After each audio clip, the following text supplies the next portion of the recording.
A widow's oven revealed more than bread. Welcome to Vale Files. I am your host, Thorn. Comment below. Where in the world are you listening from? Your presence means everything here. Now the story unfolds. It was one of those October mornings when the air hung damp over Baker Street like a curtain of wool, and the clatter of carriage wheels on the whetstones echoed dully through the mist. I had just laid aside my breakfast toast and unfolded the Times, when Holmes, who had been seated in contemplative silence for nearly an hour, abruptly tossed aside his pipe and rose. "Watson," he said, "do you recall the obituary of one Mr. Cyril Ashcombe in last week's Gazette?" I blinked, startled by the abruptness. Ashcombe, the retired solicitor who died suddenly in Hampstead? Holmes nodded with that glint in his eye that signalled a case was already unfolding in that tireless mind of his. Precisely. Cardiac arrest, they said. A man of 63, reportedly in good health, but today the Times runs a small but curious item in the classifieds. Observe. He passed me the paper, his long finger pointing to a narrow column titled Unusual Bequests. The entry read, "To be read only in the presence of Mrs. Beatrice Ashcombe and an officer of Scotland Yard. Baking tin and recipe book to be surrendered unopened. Urgent." I raised an eyebrow. A baking tin and recipe book? Rather peculiar items for a solicitor to guard with such formality. Holmes was already shrugging on his greatcoat. Indeed, and yet someone has taken them very seriously. Lestrade telegraphed me just now. Mrs. Ashcombe reported a burglary not 3 hours after her husband's funeral. Only the tin and book were taken.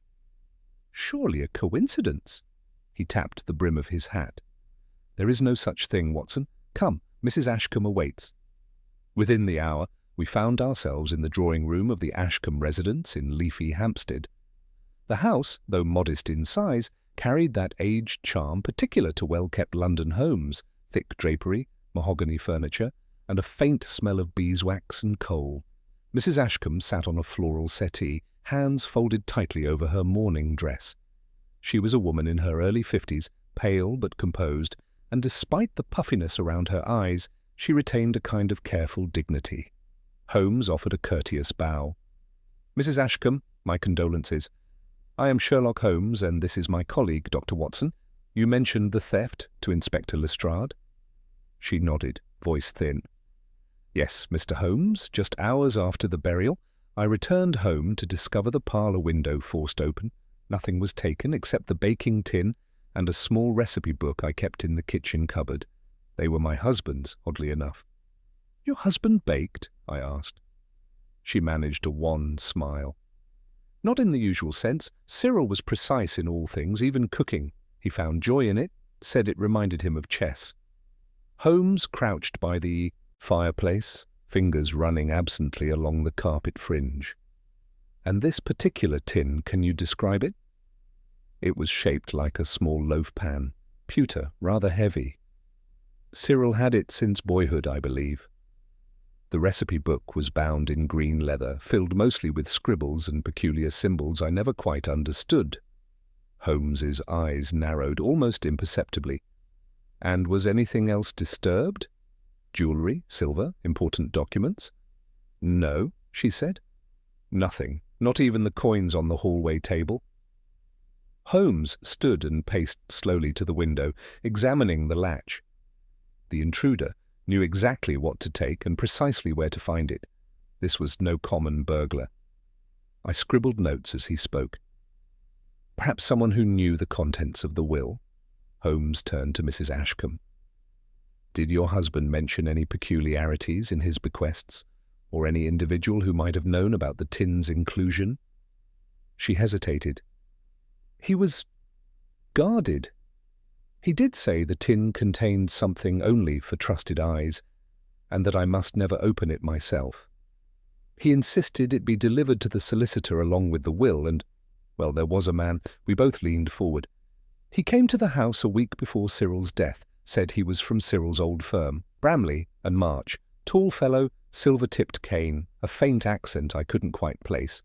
Cyril met him privately in the study. Afterwards he was agitated. He burned a stack of papers that evening and refused to speak of it."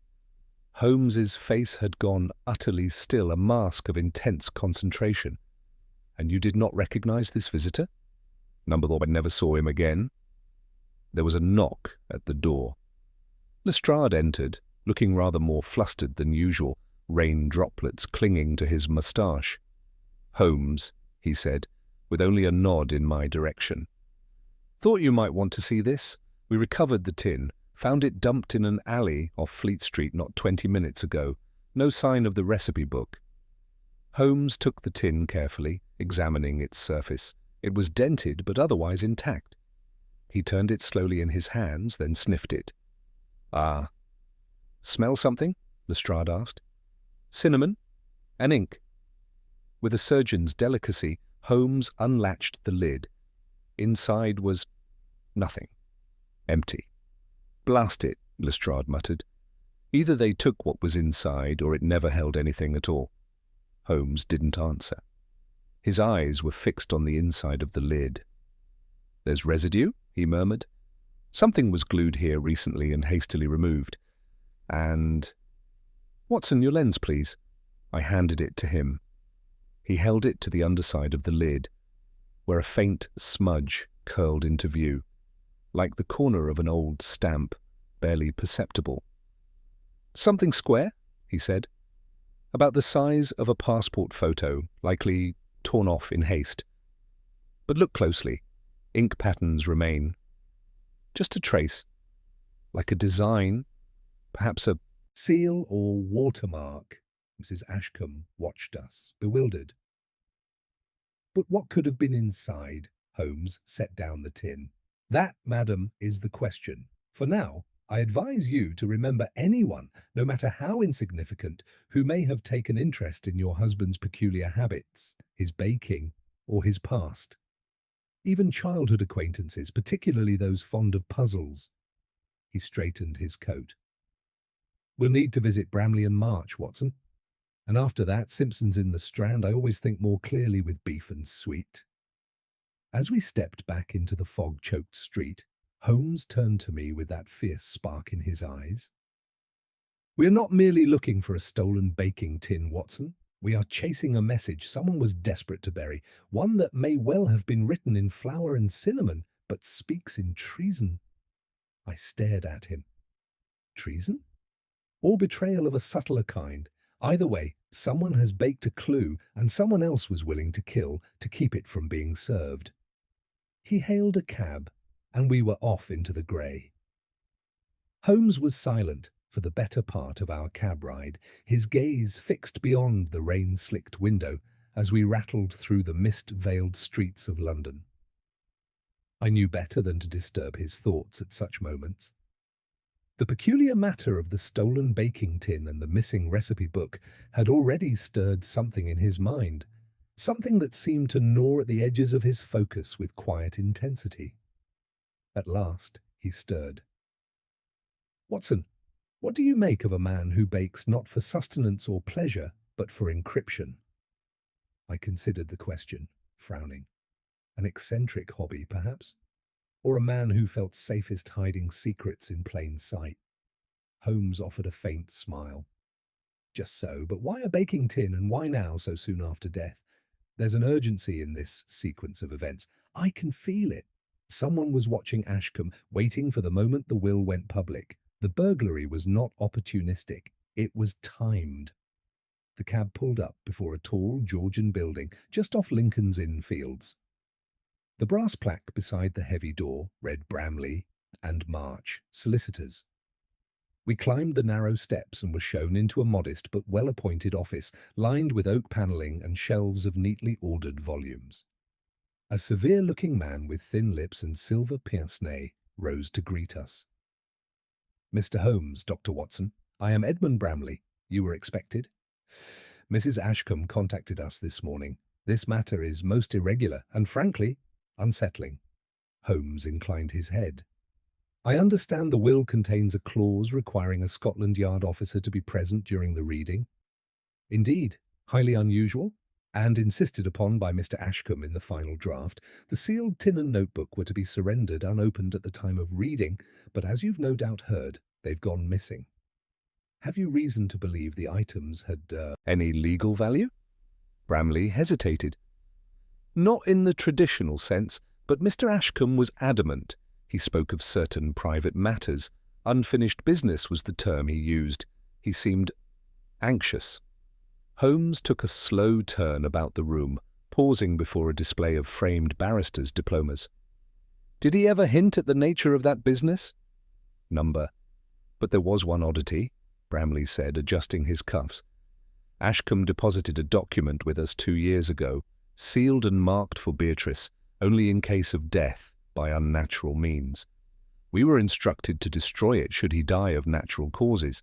Upon his death I opened it, naturally assuming it might contain relevant information. But it was blank, a single sheet of heavy parchment, no writing, no signature.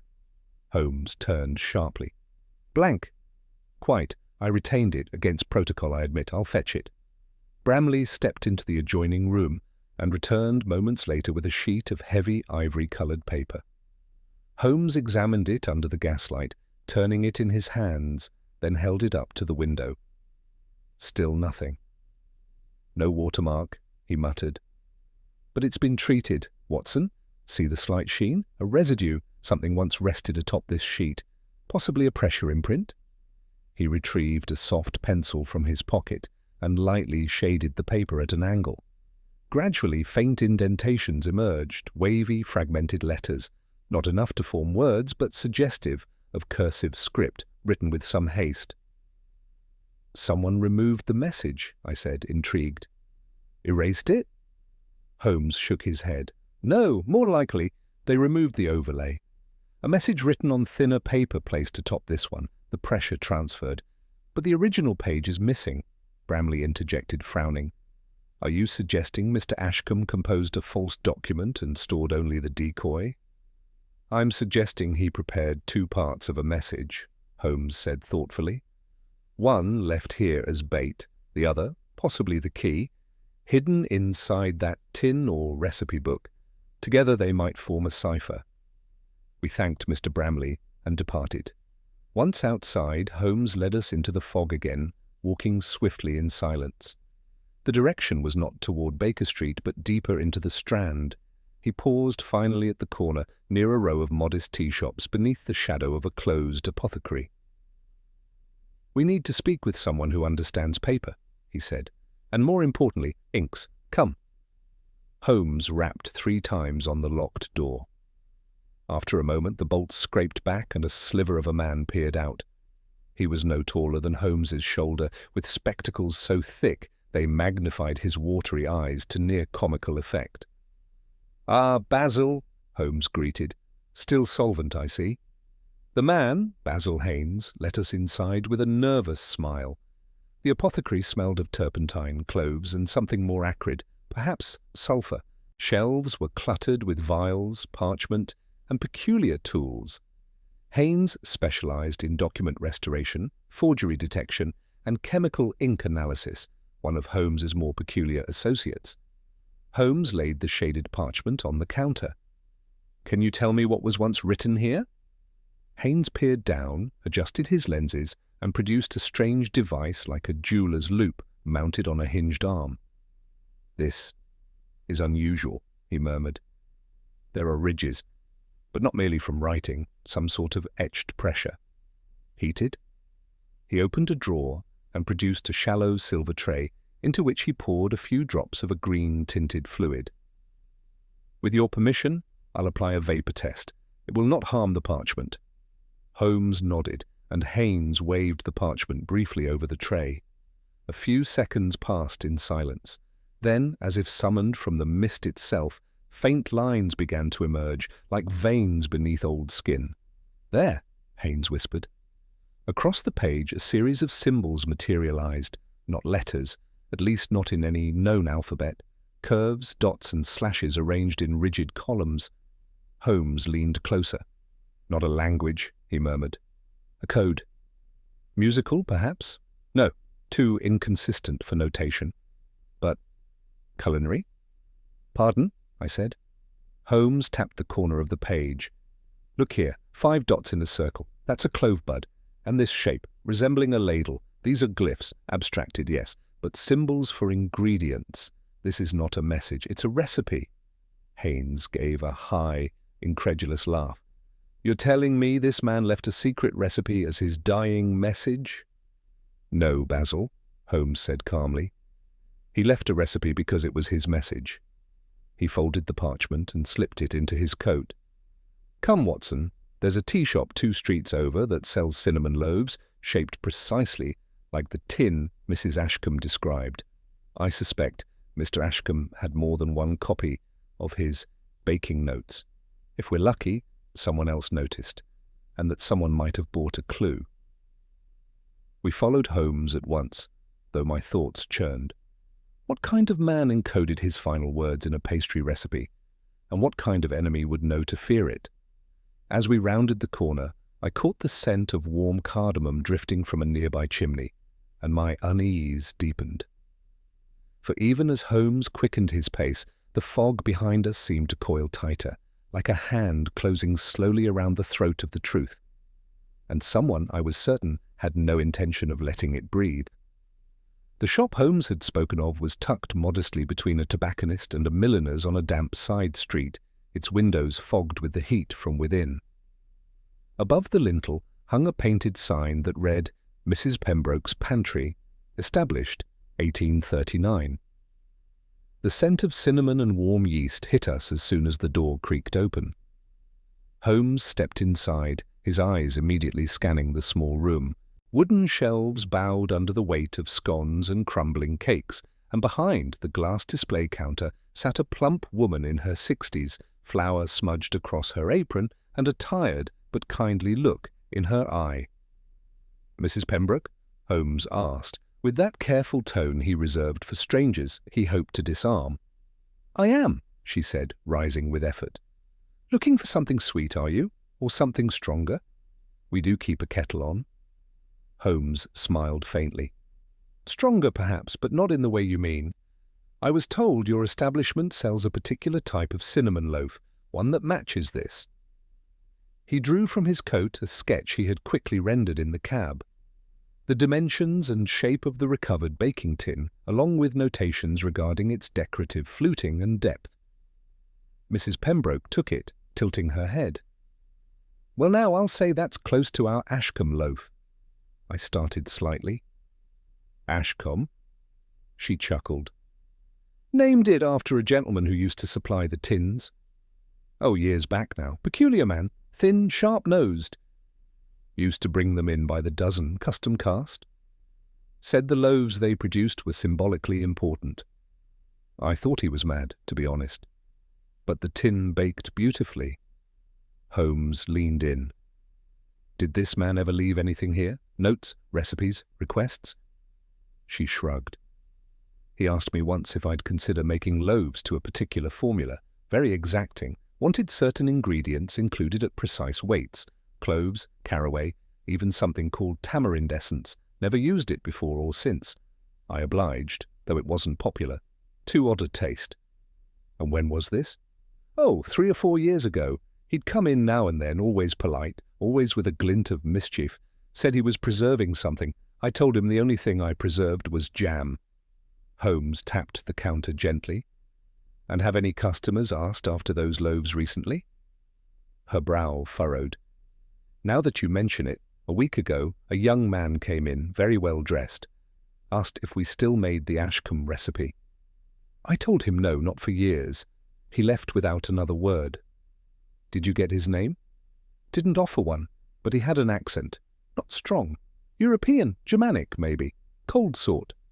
Holmes nodded, thanked her, and purchased a plain scone out of politeness before we stepped back onto the street. The fog had not lifted. It clung now like a second skin to the city. I believe, he said, that our mysterious young man is attempting to recreate Ashcombe's encrypted loaf. He likely suspects, correctly, that the recipe is a key, but lacking the original tin or the exact ratios, he cannot reconstruct the final message. That puts us, for the moment, ahead. I frowned. But what could be so important that it would be hidden in a loaf of spiced bread? Ah, Watson, You must think like a solicitor, like a man trained to deal in codicils and double meanings. Suppose you had something to say, but feared it would be intercepted. Would you not choose a medium both innocent and overlooked? The very domesticity of baking offers camouflage. But a message to whom? That is what we must determine. We returned to Baker Street as the afternoon wore on, and Holmes immediately set about his chemistry bench with feverish energy. The recovered tin was placed beneath a magnifier, the trace scent of cinnamon was tested against various compounds, the smudge from the recipe book's absence noted and compared against older samples Holmes had preserved from other cases. He always kept meticulous records of rare inks, uncommon paper fibres, and chemical agents. It was just past 6 when there came a knock at the door. Mrs. Hudson appeared with a note delivered by hand. Holmes opened it and read in silence. Then he passed it to me. "Mr. Holmes, you do not know me, but I beg your discretion. I believe my late husband was in grave danger before his death. I have found something hidden in our hearth, a folded parchment inside a false brick. I cannot decipher it. Please come after nightfall. Do not alert the police. Beatrice Ashcombe." My eyes widened. "The widow herself?" Holmes nodded. "The false brick confirms that Ashcombe intended layers of redundancy. He suspected the tin might be stolen. He hid a second key. Come, Watson, we must not keep the lady waiting." We made our way once more to Hampstead, the cab rocking in the deepening fog. Mrs. Ashcombe met us at the door, her eyes more alert this time, her grief tempered by apprehension. She led us silently to the drawing-room. Upon the tea-table lay a folded piece of yellowed parchment, brittle at the edges and sealed with a blotch of wax. The seal had been broken. Holmes lifted it carefully and unfolded the paper. Inside, more symbols, drawn in what appeared to be brown ink. But they were not merely symbols. This time they were diagrams. A drawing of the pewter tin, split open, and inside a sketch of what appeared to be a coin. No, not a coin, a medallion. "Watson," Holmes said slowly, "do you recall the Ashmolean medallions that went missing from the college archives 5 years ago?" I stared at him. "The Roman ones? I thought they were recovered?" "A cover-up," Holmes murmured. "One was never found, the smallest, said to be inscribed with coordinates and markings in Latin. A fraud, most said. But Ashcombe defended its authenticity at the time, didn't he? He was on the advisory board." I felt a chill. "You believe the medallion is real and that it was in the tin?" "More than that. I believe Ashcombe possessed it and embedded it in the loaf tin, perhaps even cast it inside the walls. The recipe, his own invention, would react with the metal in some way. Heat, yeast gases, pressure. They might reveal the markings temporarily. A baked cipher." Mrs. Ashcombe listened in stunned silence. Holmes set the parchment down. "Your husband was not merely preserving a relic. He was preserving knowledge, a message buried inside the medallion itself. Perhaps a map, perhaps a name, and someone else is desperate to keep it hidden." She hesitated. "He told me, in his final week, he told me if anything happened to him, I must remember the layers, that there were always 3. I thought he meant grief." Holmes turned sharply. 3 layers, the parchment, the loaf, and one more.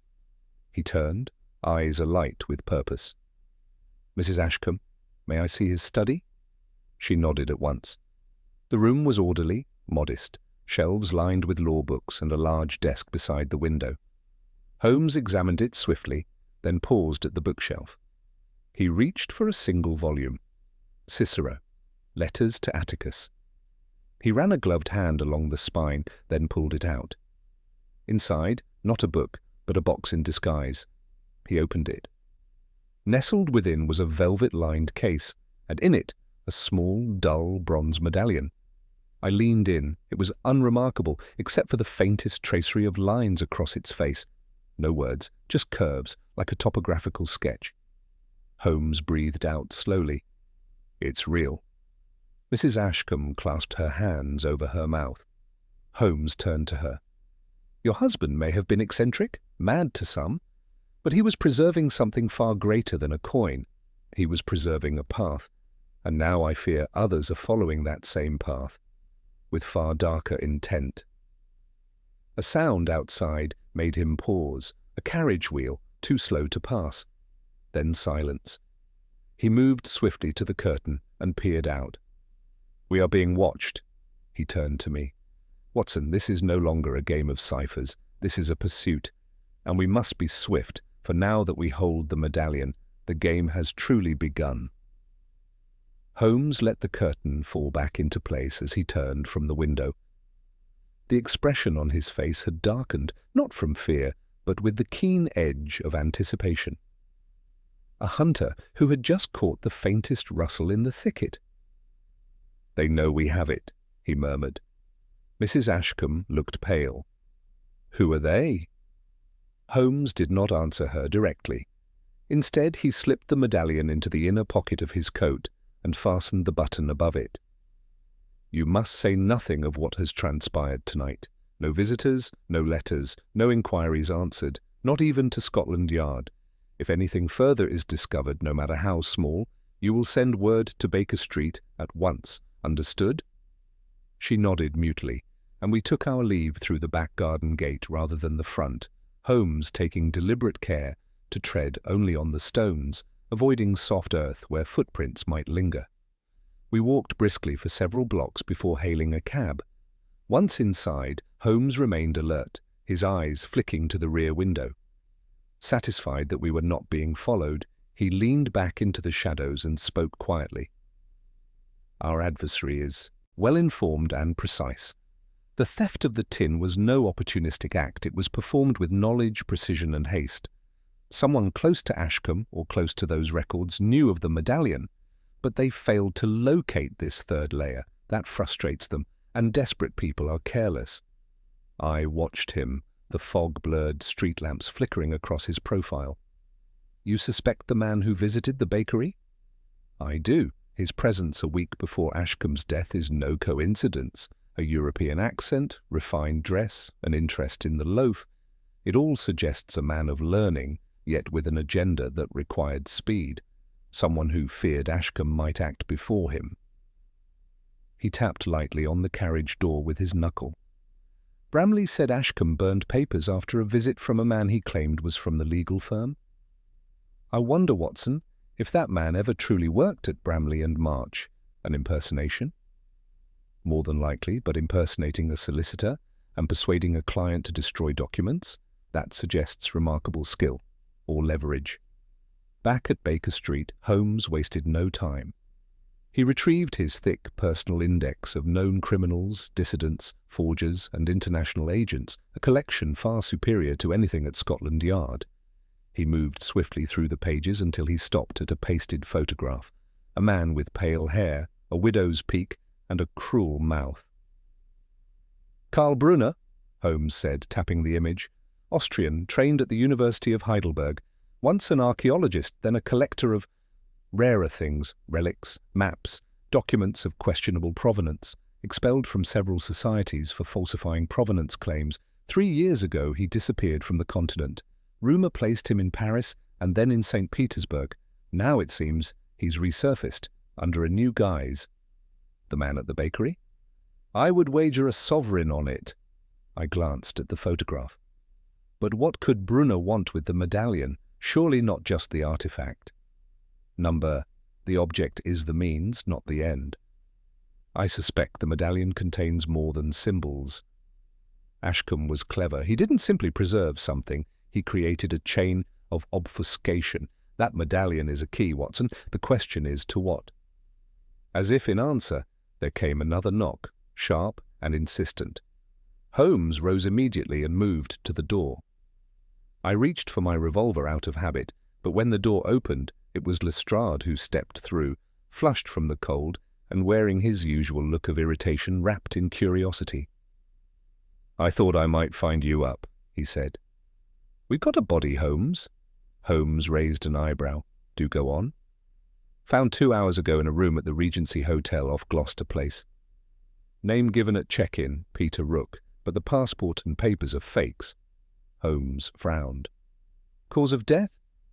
Blunt force trauma to the base of the skull. Nothing in the room was disturbed, but this is why I came to you. There was a note tucked inside the man's coat.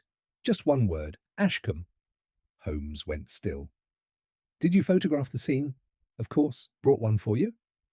Lestrade handed him a copy of the photograph.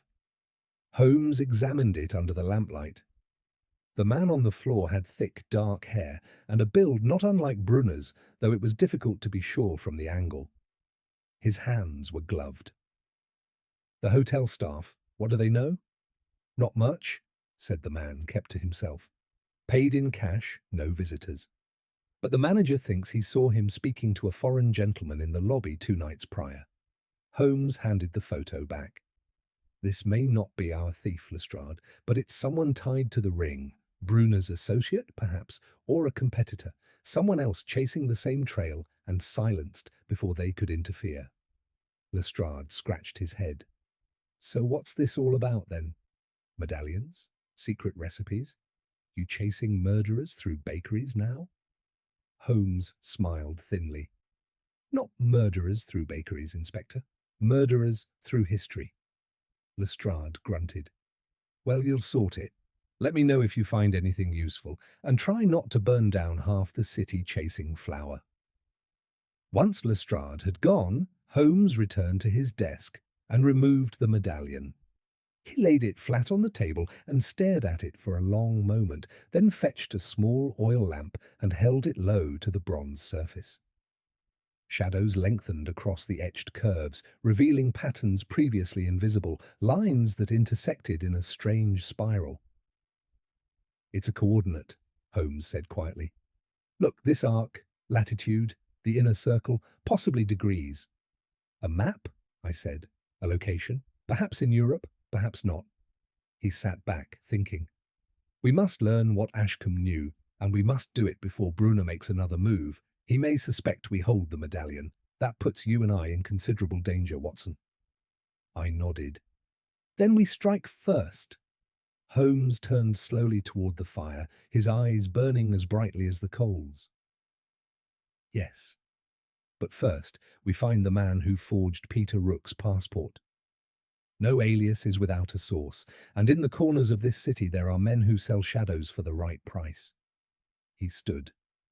Tomorrow we descend into the ink-stained world of false identities and second chances, Watson. We will sift through the forgers' dens of Clerkenwell. If Brunner's men are operating in London, they've left a trail. I reached for my coat. And what if they're watching us even now? Holmes glanced toward the darkened window. Then let them see us walking straight into the shadows. It will make the light, when it comes, all the more blinding. Morning arrived in a subdued hush, the sky a leaden smear over the rooftops of Baker Street. Holmes was already dressed and preparing his instruments when I emerged. From my room. A kettle hissed on the stove, untouched. The medallion lay beneath a lens on his work table, its faint spirals now charted on a sheet of tracing paper marked with Holmes's meticulous notations. He did not greet me. Have you slept? I asked, though I already knew the answer. Not yet, he said, without looking up. Sleep is indulgence when time is adversary. Brunner will not wait. He carefully folded the tracing paper and slipped it into a leather folder. We go to Clerkenwell. Clerkenwell, a tangle of tradesmen's shops and crumbling alleys, had always harboured the murkier veins of the city's underworld. Forgeries were not simply a business there, they were a legacy passed through whispers and hands, ink-stained to the wrist. Holmes led the way down an alley that smelled of damp newsprint and bitter solvents. We passed shuttered shops and a pawnbroker's window displaying everything from pocket watches to ivory dice. At last, we arrived at a narrow door behind a haberdasher's. Holmes knocked 3 times, paused, then rapped twice more. The door creaked open and a thin man with yellowed spectacles peered out, blinking. You again, he muttered. Indeed, Mr. Griggs, Holmes said cordially. We've come to admire your latest passports. Griggs opened the door wider, grumbling, and led us down a narrow corridor that opened into a cramped room, strewn with parchment scraps, wax seals, and the acrid stink of glue pots. 2 young men worked at a table, heads bowed over blank documents. Holmes placed a photograph of the dead man from the Regency Hotel on the table. "Did you make this?" Griggs squinted at it, then grunted. "Might have. Hard to say. That face ain't familiar, but the stamp work's mine. That blur on the lower left corner. My copper die presses too hard." "When was it made?" 3 weeks ago, maybe 4. Came in asking for a passport under the name Peter Rook, paid in coin, accent. Continental, not French. Holmes's eyes sharpened. "Did he mention where he was going?" "Didn't ask, didn't tell, but he took a second one too, different name. Didn't look like him. He said it was for insurance. Never came back for more." Holmes handed him a £1 note. "The second name?" Griggs hesitated, then muttered, "Henrik Filker." Holmes froze. "Watson," he said quietly, "we are not dealing with a lone hunter. Brunner has partners. Henrik Filker is not an alias. He's a real man, one of the expedition leaders from the Vienna Antiquities Circle. They were disbanded after a scandal involving the theft of Byzantine relics. He was never charged." "And now he's in London?" I asked. Holmes nodded. "Or was. If Brunner is involved, Folker will not be far behind. Ashcombe's medallion must point to something from their shared past, something they failed to acquire perhaps, or something one of them hid." We left Griggs's shop and walked the length of 3 streets before Holmes spoke again. "Brunner may be cautious, but Volker is violent. If he is here, then the man at the Regency, the one posing as Rook, was likely a rival or an informant. Volker silenced him. That confirms the medallion's value." I glanced at Holmes. "You still haven't said what you believe the medallion leads to." "I can't yet," he replied. "But it is not gold or treasure. Men like Brunner and Volker do not risk their lives for wealth.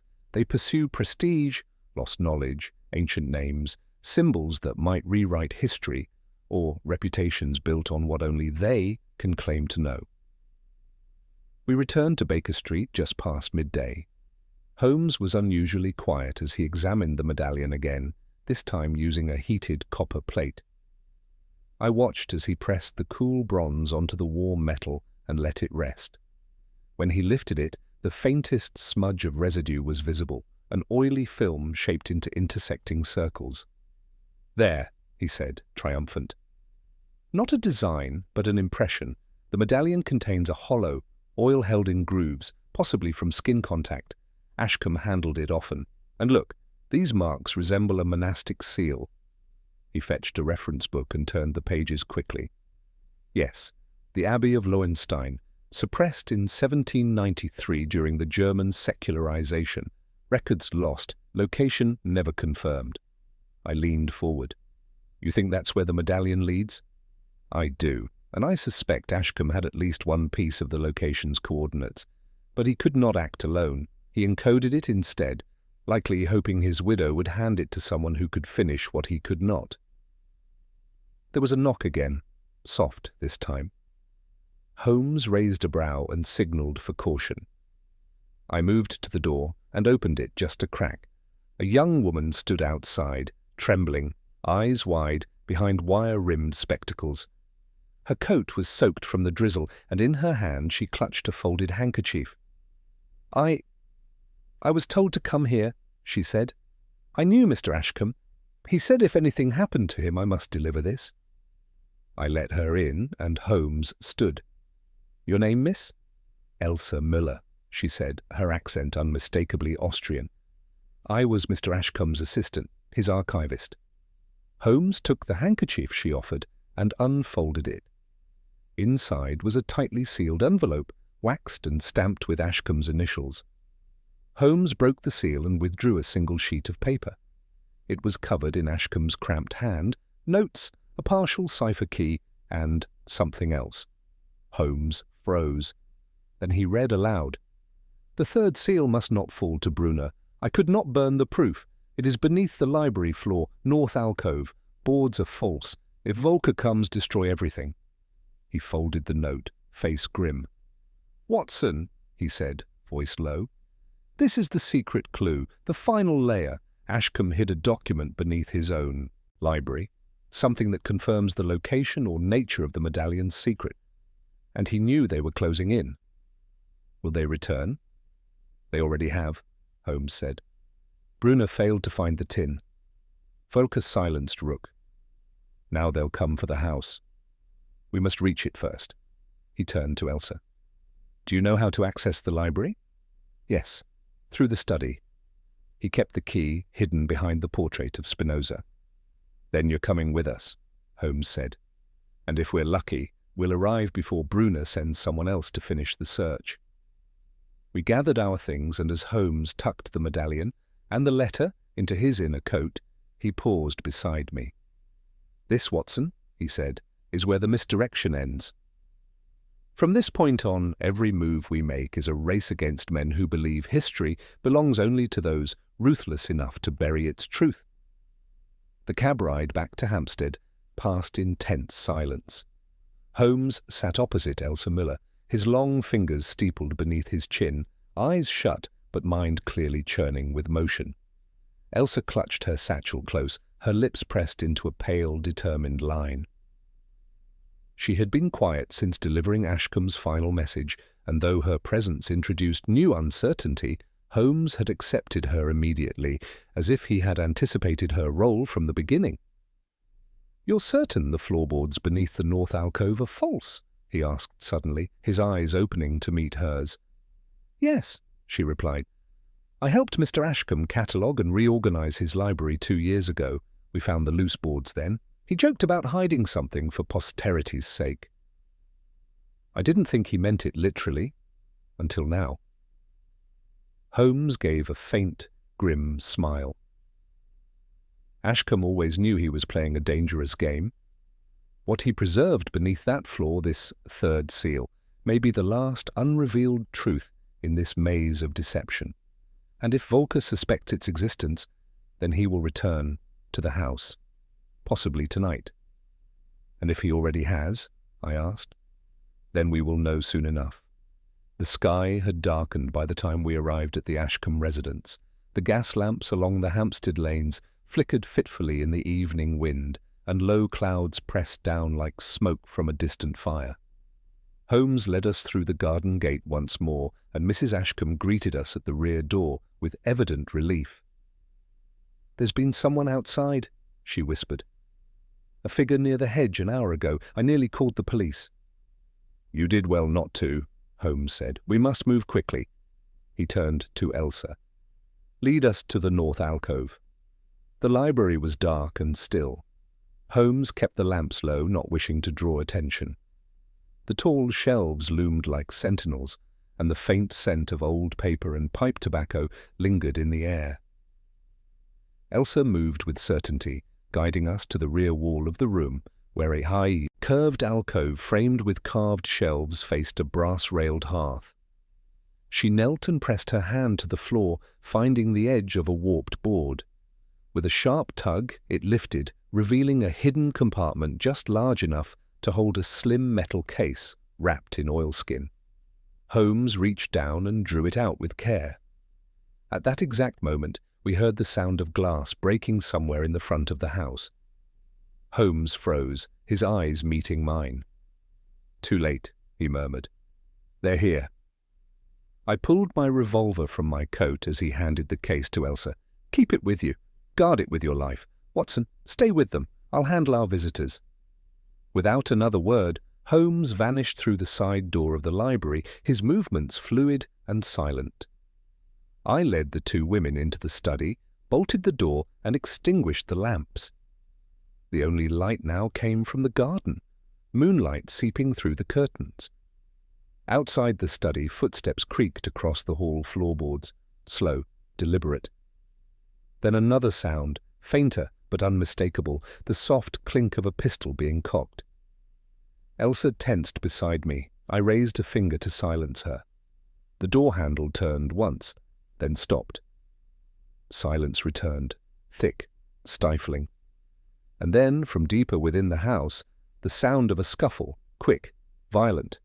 Then came a shout, low and guttural, in a language I could not immediately place. Austrian, perhaps. 2 shots rang out in succession. Then nothing.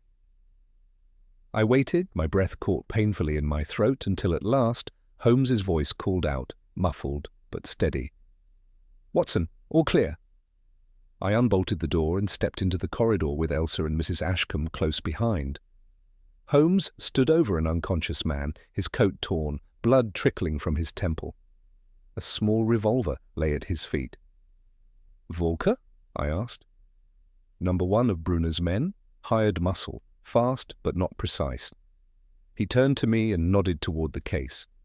"Any damage?" "None." "Good."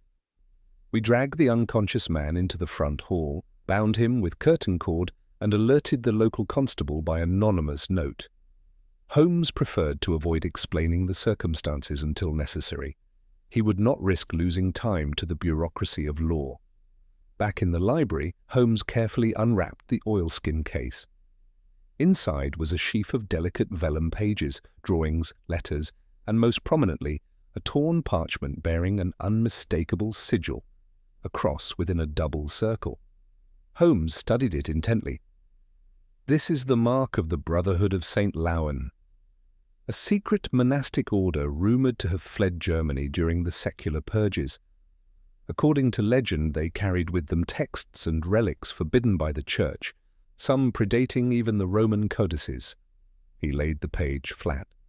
The parchment was hand-inked in Latin, faded but still legible in Holmes's clear voice as he translated. "Buried beneath the foundation where no holy stone was laid, among the silent books that speak without name. Seek the 3rd vault where light is cast but never touches." He stopped. "This is a riddle, but one tied directly to a location, a hidden vault beneath a lost monastery library." Ashcombe decoded this, or at least part of it, and cast the key into 3 forms: the parchment, the recipe cipher, and the medallion. "And now that we have all 3, I asked, "we can triangulate the site." Elsa leaned over the documents, her voice low. "This isn't just history. This is a map to something they buried, something not meant to be found." Holmes glanced at her. "And yet someone wants it badly enough to kill for it." He took the medallion and overlaid it atop the page. The spirals matched the diagram perfectly. Together they formed the layout of a structure, concentric corridors leading to a central chamber marked only with a single glyph: a flame. "Tomorrow," Holmes said quietly, "we go to the British Museum. I have a contact who can confirm whether these lines match any known monastic ruins in Germany or the Alps. We must find the real location before Brunner or Volker act again." Mrs. Ashcombe stepped forward, her hands shaking. "Mr. Holmes, I want this to end. My husband gave his life to protect something, and I don't even know what it is." Holmes looked at her with uncharacteristic softness. "He protected knowledge. Perhaps dangerous knowledge, perhaps forgotten truth. But what matters is that he believed it should not be destroyed, nor hoarded by those who would use it for power." He turned to me. "We rest tonight, Watson. But keep your revolver close. This is no longer a matter of forgery or inheritance. This is history at war with itself." And as we left the house once more, the street was quiet, but I could not shake the feeling that someone was still watching. The night pressed in like a closed door, and I realized then that Holmes's calm was not born of confidence, but of readiness. Something was coming, and whatever Ashcombe had guarded for so long, whatever lay beneath the forgotten stones of St. Lowen, was about to rise into the light. The following morning dawned grey and uncertain, a thin drizzle veiling the city-like breath on cold glass. Holmes was already dressed when I emerged, his eyes sunken but bright with that peculiar intensity that always signalled a turning point in his mind. The vellum pages from the Ashcombe case were arranged meticulously across the floor, weighted at the corners by books, while the medallion sat in the centre like a compass rose. "Watson," he said without looking up, "today we play our hand." Quietly, but with precision. I moved to the hearth and poured tea from the pot Mrs. Hudson had left for us. You believe the British Museum will confirm the structure? He straightened, rolling his sleeves back. They will confirm what I already suspect. The glyph on the central chamber. What Elsa called the flame matches a suppressed symbol once used by the Brotherhood of St. Lowen. But the true value lies not just in confirmation, it lies in what our adversaries believe we do not yet know. I raised an eyebrow. And what is it we don't know? He gave me a tired smile. Where we're going, old friend. Holmes tucked the medallion and the cipher documents into his leather case. As we stepped into the morning gloom, I noticed that his entire demeanour had shifted. Gone was the cautious tread of a man being hunted. In its place stood the sharp, unfaltering gait of the hunter himself. We arrived at the British Museum just after the main doors opened. Holmes had arranged an appointment with Professor Ellery Hargrove, a historian of reclusive habits and formidable knowledge, particularly in suppressed monastic orders and architectural codes. The professor met us in the dim reading hall, his white beard trembling slightly as he extended a liver-spotted hand to Holmes. "You always bring trouble with you, Sherlock," he said without rancour. Holmes handed over the medallion and the folded tracing paper. "Not trouble, Ellery. A map, one I'd like your eyes upon before others find it first." Hargrove's brow furrowed as he adjusted his spectacles. He studied the parchment silently for several minutes, then turned toward a shelf and withdrew a battered leather folio. He flipped it open to a hand-drawn diagram. "Here," he said, tapping a faded page. "This is the plan of the lost abbey of Lauenstein. It was never officially documented, of course. What we have comes from letters written by a monk who escaped the sacking of the order, but the structure, 3 concentric circles, vaulted centre, crypt below, is unmistakable." "Location?" Holmes asked. "Somewhere in the Wetterstein Mountains, south of Mittenwald." The monk referred to the location only as between the twin wolves, a mountain pass, perhaps, or a ridge bearing that name. Holmes nodded. "That will suffice." I leaned closer. "Holmes, surely you don't mean to go there yourself?" "I do, and you naturally will accompany me." I blinked. "But surely we could notify the proper authorities, allow the German authorities to secure the site." Holmes turned to me, suddenly grave. "Do you believe, Watson, that the likes of Volker or Brunner would hesitate to erase what lies beneath that abbey? Ashcombe died to preserve it. If we involve governments, we may lose control, and once the flame is snuffed, it may never be rekindled." He turned to Hargrove. "I need discretion, and I need time. Can you hold off any inquiries from museum staff should anyone come asking?" Hargrove frowned. "For how long?" 3 days." The professor sighed, but nodded. "Very well. But be careful, Holmes. Some truths deserve to remain buried." Holmes clapped a hand on his shoulder. "And some deserve to be understood before others. Weaponize them." We left the museum shortly before noon, and Holmes hailed a cab not toward Baker Street, but east, toward the river docks. "Not home?" I asked. He gave a faint smile. "No, Watson, we are preparing a trap." The cab deposited us at a small telegraph office off Commercial Street, where Holmes sent 2 separate messages. The first was addressed to a small courier firm in Austria, the second cryptically to a Mr. Halverson, Geneva, which I suspected was yet another of Holmes's international informants. We walked from there to a discreet tailor's shop on Whitechapel Road, where Holmes ordered 2 heavy travel coats, waxed and lined, one for him, one for me. Then, curiously, he instructed the tailor to add a false pocket inside each coat, precisely sized to hold something the width of the medallion. "You mean to bring a decoy?" I murmured. "Not one, Watson," he said. 3. Back at Baker Street, Holmes took to his desk with quiet intensity. Using beeswax and copper filings, he produced 2 identical replicas of the medallion, rough in finish, but convincing enough to pass at a glance.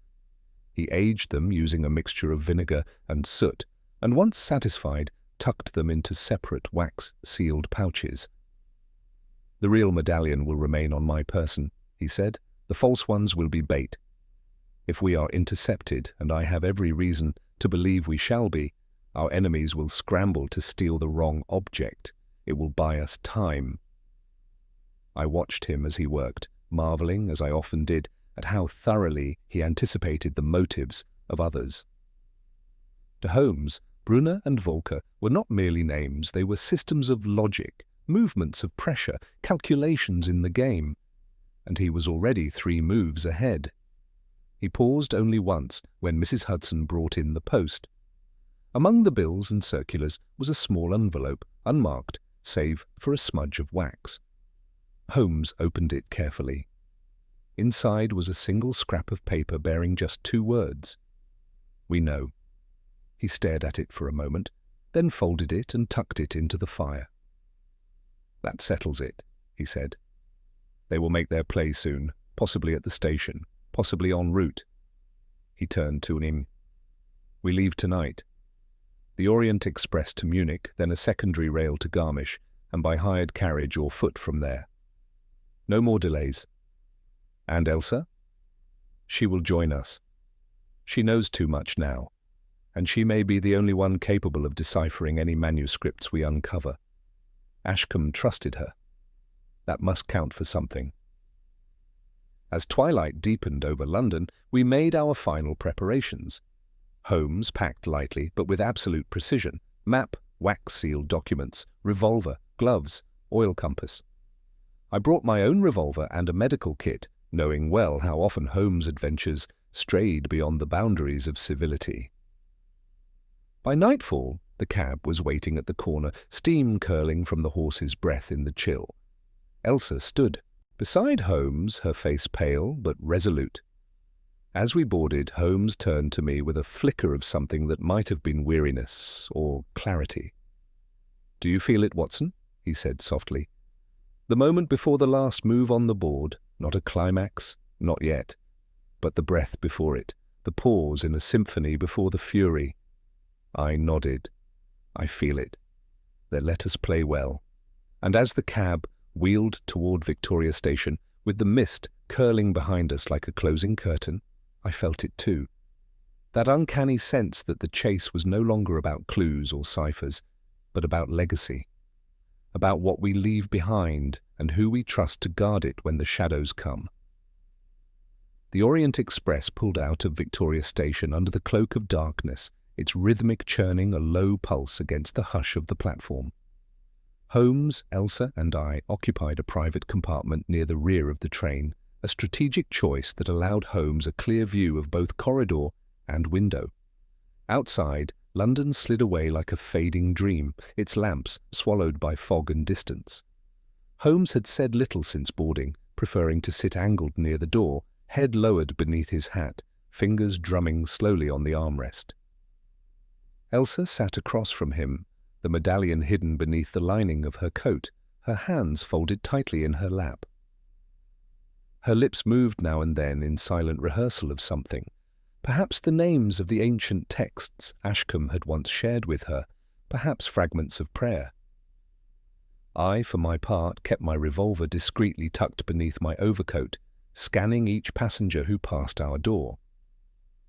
And there were many. The express, though far from crowded, carried a varied collection of travellers, businessmen with briefcases, a Catholic priest, 2 children with their governess, and, most notably, a tall, lean man in a charcoal grey overcoat who walked the length of the corridor twice in an hour without ever entering a compartment. Holmes had noted him too. "He's watching," I whispered during one of the man's absences. "Brunner?" "No," Holmes murmured, still motionless. "Not the type? But in service of Brunner likely. The rhythm is too careful. He's measuring time, a man rehearsing when to act." "And when will that be?" "Not tonight," Holmes said. "Not while we're still on English soil. He'll wait until Calais or beyond. Once we cross the border and the reach of London law falls behind us, then the real game begins." The hours passed slowly. We dined together in the velvet-lined dining car, Holmes drinking nothing, eating little. Elsa remained silent, her eyes never leaving his. I tried to conjure some small talk to ease the tension, News from the Times, a mention of the newest electric street lamps being trialled in Belgravia, but the words hung empty in the air and fell away. Night deepened, and we returned to the compartment. Holmes removed his boots and stretched out across one of the benches, his coat drawn up to his chin, appearing to sleep. He was not sleeping. Near 1 in the morning, as the train approached the French border, the man in the grey overcoat returned to our corridor. This time he stopped just outside our compartment and adjusted his glove with exaggerated care.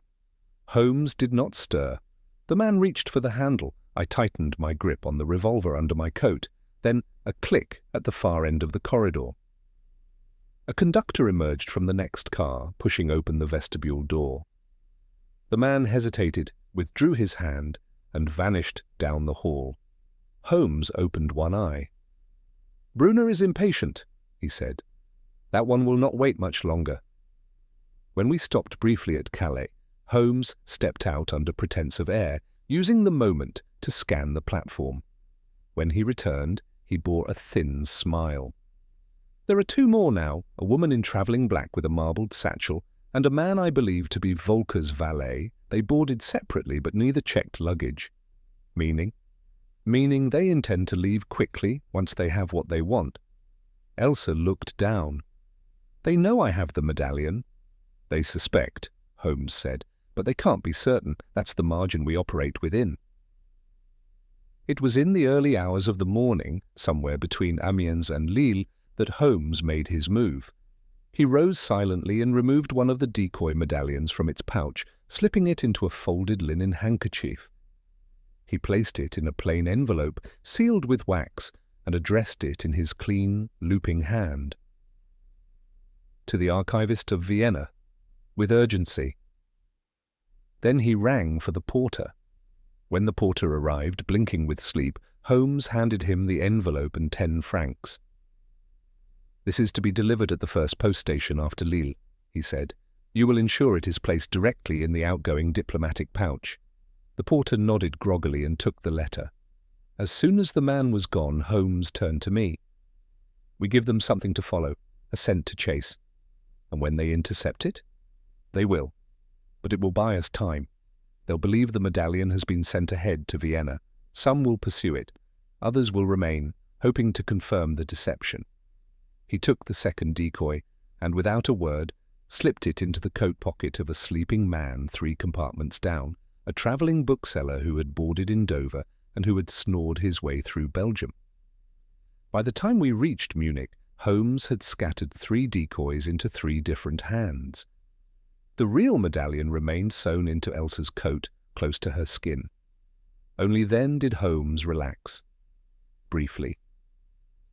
From Munich, we took a local train into the foothills, then, by carriage, into the rising crags of the Wetterstein.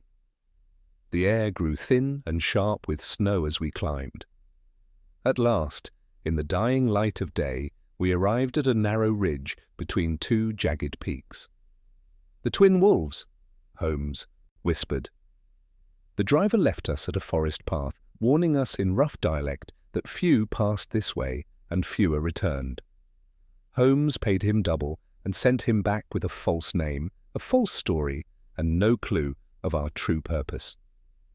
We hiked the final mile through snow and pine needles until at last we reached it, an archway half swallowed by moss and stone, barely visible save for the faint carving above the keystone, lux in tenebris, light in darkness, the entrance to the lost abbey. Inside, the air was cold and still, undisturbed for centuries. We lit lanterns and passed through what remained of the nave, broken columns and collapsed timber scattered like bones. But beneath it all, the floor remained intact, a pattern of carved stone matching precisely the medallion's diagram. Holmes knelt at the centre. "The 3rd vault," he murmured. It took an hour to find the mechanism, a slot in the stone, shaped perfectly to fit the medallion. When Elsa pressed it into place, the floor trembled. Then a hiss. A section of stone slid open, revealing a spiral stair descending into darkness. We exchanged no words. We simply descended. At the bottom, in a vault lined with dry, dust-laden shelves, we found them. Dozens of scrolls, bound tomes, sealed chests. Holmes moved reverently, fingers brushing the leather spines. "These are original," he said. "Untranslated, some in Latin, some in Greek, one in Syriac." Elsa stepped beside him, her voice a whisper. "This is what Ashcombe died to protect." A sound above. Footsteps. Holmes turned sharply, eyes burning. They followed us. And in that moment, I knew the game was nearly over. But the reveal, the truth, had only just begun. The sound was faint, but unmistakable. Leather boots scuffing against centuries-old stone above us. Holmes extinguished the lantern instantly, plunging the vault into darkness so complete it seemed to throb. I felt Elsa's hand tighten around my sleeve. Somewhere in the black, Holmes whispered close to my ear. "They've followed the trail despite every misdirection. Likely Volker, perhaps Brunner himself." The air was damp and ancient, the scent of parchment and cold limestone thick in our lungs. I strained to hear more. Silence returned, but it was a silence poised, like a held breath before the fall of a blade. Holmes moved swiftly in the dark. I heard him unclip something from inside his coat, a small flask of oil, and seconds later a flint. A single, muted spark flared, and then a soft glow bloomed in the corner of the chamber. He had lit a thin taper and shielded it with one hand. The vault was deeper than I'd first realized, at least 20 feet across, its walls lined with stone niches where scrolls lay nestled in crumbling velvet. In the center stood a pedestal, and upon it a single black-bound volume, unmarked, ominously untouched by dust. Holmes turned to Elsa. "If they take anything, it will be that book. The central vault, the flame symbol. It all leads here." "Do we take it?" she whispered. Holmes shook his head. "Number we copy it, then we let them find it." Elsa didn't hesitate. She pulled a roll of tracing paper from her satchel and moved swiftly, unrolling it on the floor beside the pedestal. Holmes assisted her, helping to transcribe the cover markings while I moved to the stairs, revolver drawn. The footfalls returned, closer now. Someone had entered the nave above. Another figure joined them, the second heavier. Then a voice, low, sharp, and unmistakably Austrian. "Brunner." "Light," Holmes murmured. "Watson, extinguish." I obeyed, and the room was plunged once more into blackness. We waited. Then, unexpectedly, a flicker of blue light danced along the edge of the stone stair. They were descending, carrying an electric torch, its beam shuddering as it moved. We heard them speaking in hushed German, the words bitter and clipped. Elsa touched Holmes's arm. She had finished the tracing.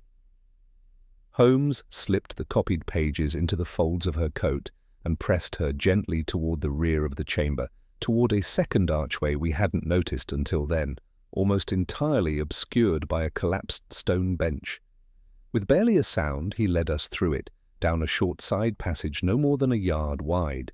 The air grew colder. Behind us, the voices entered the vault. Footsteps circled, then silence. Holmes motioned for us to stop. He peered through a crack in the stone, just wide enough to see the pedestal. Brunner stood before the book, his gloved hands clasped behind his back. Another man, taller, hawk-faced, with greying temples, stepped forward and opened the volume. Volker. Holmes whispered to me, "They've taken the bait." Volker turned the pages with trembling fingers. He muttered something I could not catch. Then he nodded once. Brunner smiled. "It's enough," Holmes whispered. "Let them take it. Let them believe they've won." He guided us further into the side passage. It sloped downward and curved sharply until the torchlight no longer reached us. There, in total darkness, we waited, listening as footsteps receded, then climbed. Minutes passed, perhaps more. At last, Holmes relit the taper and exhaled slowly. "We've done it," he said. "We've made them believe the book was all there was, but Ashcombe knew better. That book is a decoy." Elsa turned sharply. "But it's real, those writings. They're ancient." "Yes, and incomplete. They hint at power, yes, ritual, symbols, lost knowledge. But they were meant to distract, to tempt. The true key to what Ashcombe preserved lies not in what we take, but what we leave. It is what they believe they have that will lead them away. He knelt beside the wall and, using the edge of a brass buckle, pried loose a stone near the floor. Inside was a sealed cylinder, bronze, stamped with Ashcombe's initials. Holmes passed it to Elsa. Now we truly leave. The ascent was long and the vault above cold and still. Brunner and Volker were gone. Their torchlight no longer danced along the walls. When we emerged into the remains of the abbey's nave, dawn was beginning to soften the eastern sky, casting the crags of the twin peaks into silhouette. A carriage waited below the trail. A local Holmes had arranged days earlier by telegraph. We climbed in without speaking, the cold stinging our lungs. Holmes held the bronze cylinder in his lap as the carriage lurched forward down the trail toward Mittenwald. "We'll take the mountain road west," he said quietly. "No trains, no stations. Not until we've crossed into Switzerland." Elsa stared out the window, the morning sun catching the tears quietly rolling down her cheek. "What is it?" I asked. She wiped them away. Ashcombe once said that truth isn't always safe, that knowledge, real knowledge, carries weight. I thought he was being poetic. Holmes spoke without looking at her. He was being exact. We rode in silence. At last I asked what I had held back for days. "Holmes, what is in the cylinder?" He met my eyes, then glanced down at the case. "A translation, Ashcombe's own, of a text he found during his early work in Strasbourg, a document attributed to one of the last known abbots of Lauenstein.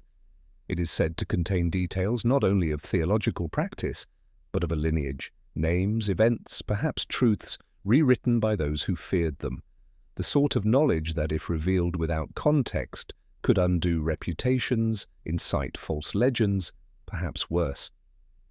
Then what do we do with it?" Holmes closed his hand over the case. "We guard it, we study it, and when the time is right, it will be preserved not as treasure, but as testament." As the mountains faded behind us and the valleys of the Tyrol unfolded in the light, I found myself watching Holmes, not the detective now, nor predator of facts, but the guardian of something deeper. Something that had lived in silence for centuries and which now passed quietly into our hands, away from the eyes of those who had sought to claim it. The chase had ended, but the truth, I sensed, was only just beginning. The snow-dusted peaks of the Tyrolean Alps faded behind us like the last pages of a forgotten story, the road curling westward through pine-choked passes and quiet stone villages untouched by time. Our carriage rocked steadily along the old trade route toward Switzerland, its wheels slicing through gravel and meltwater.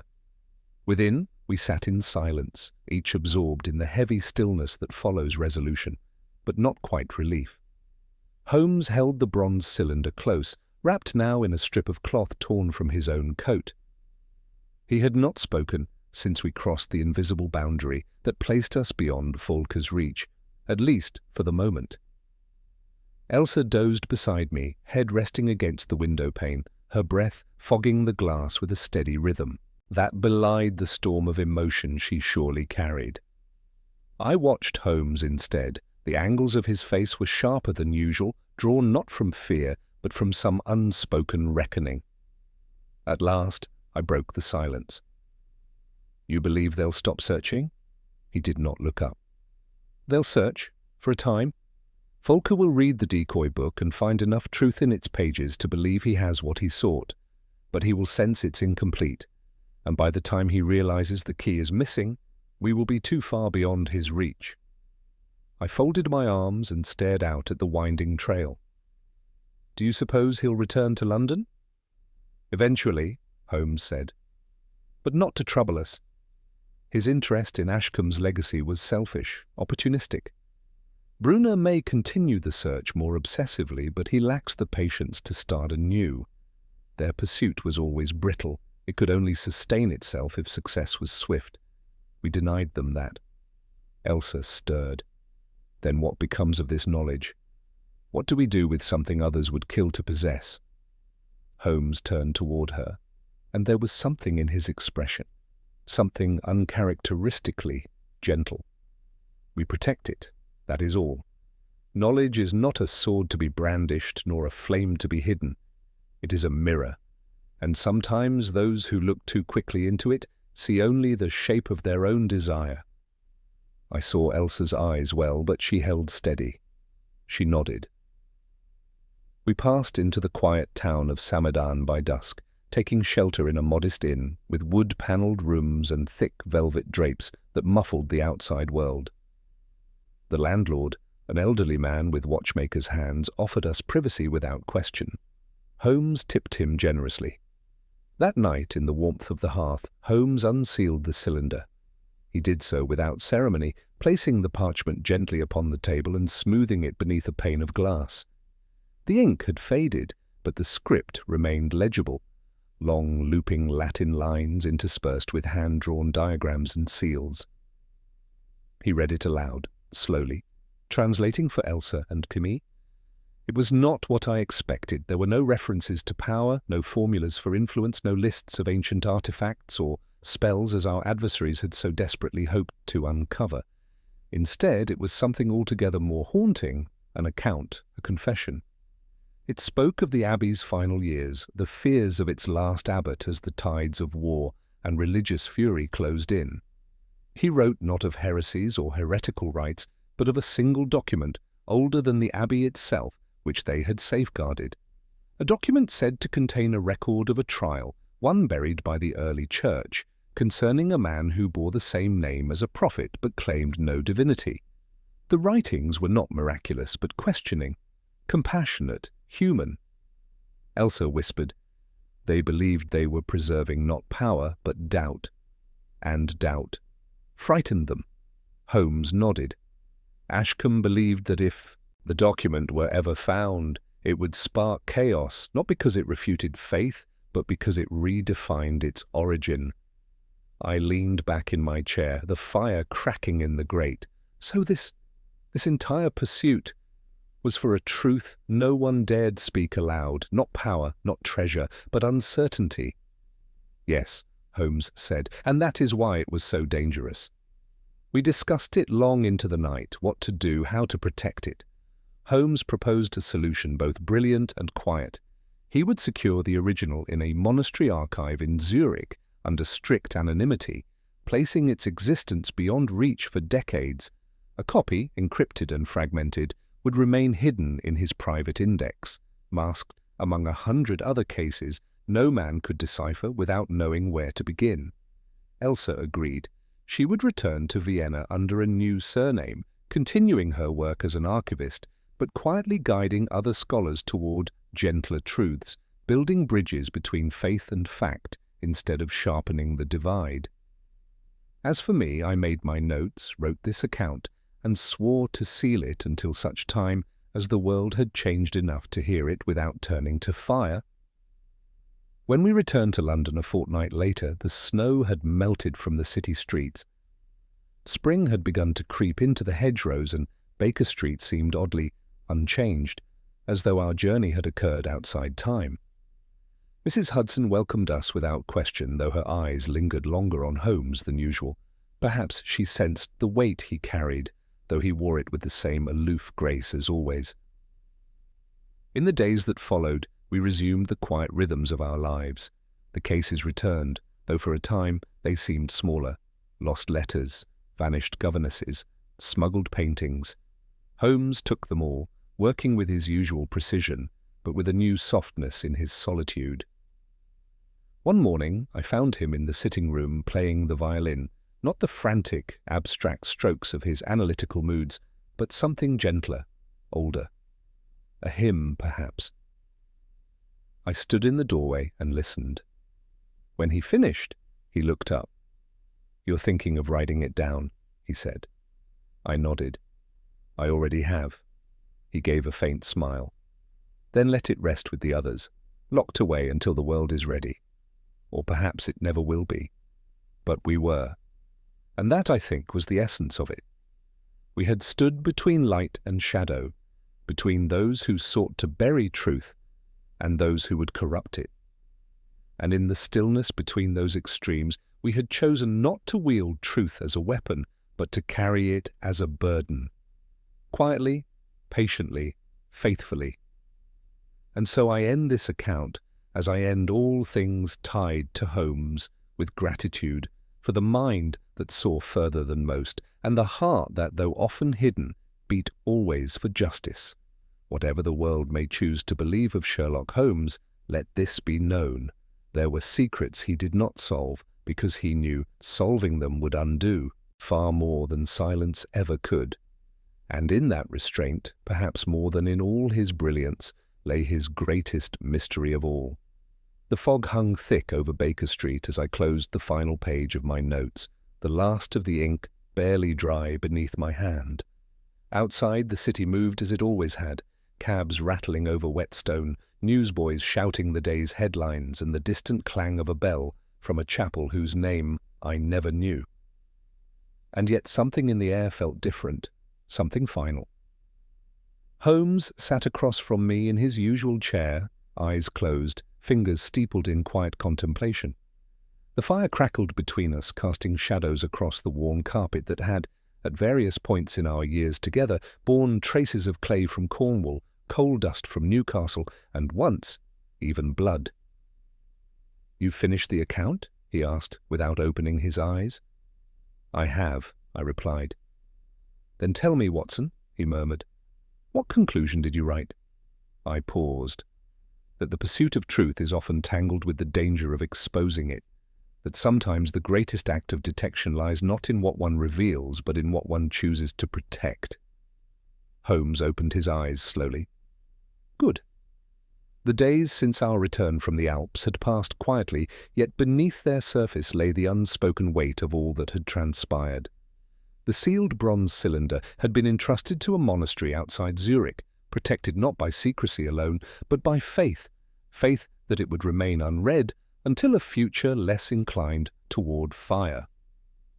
Elsa had returned to Vienna under the name E. Rothman, her work with Ashcombe's materials now part of an anonymous legacy housed within the safer corners of academic vaults. As for Volker and Brunner, news of their movements came by coded telegram a week later. Brunner had been arrested attempting to cross into Italy with forged ecclesiastical documents. Volker, more elusive, had vanished from the records entirely, though Holmes suspected he had returned to St. Petersburg or gone deeper underground. An empire of shadows, Holmes had called them, built on fragments of suppressed histories and the greed of men who cannot bear to see doubt survive. The medallion itself, the object that had launched so many down so dark a path, remained hidden in Holmes's private archive, encased, labelled, and placed among a dozen other unsolved cases that he claimed would ripen with time. He never told me its precise location. I never asked.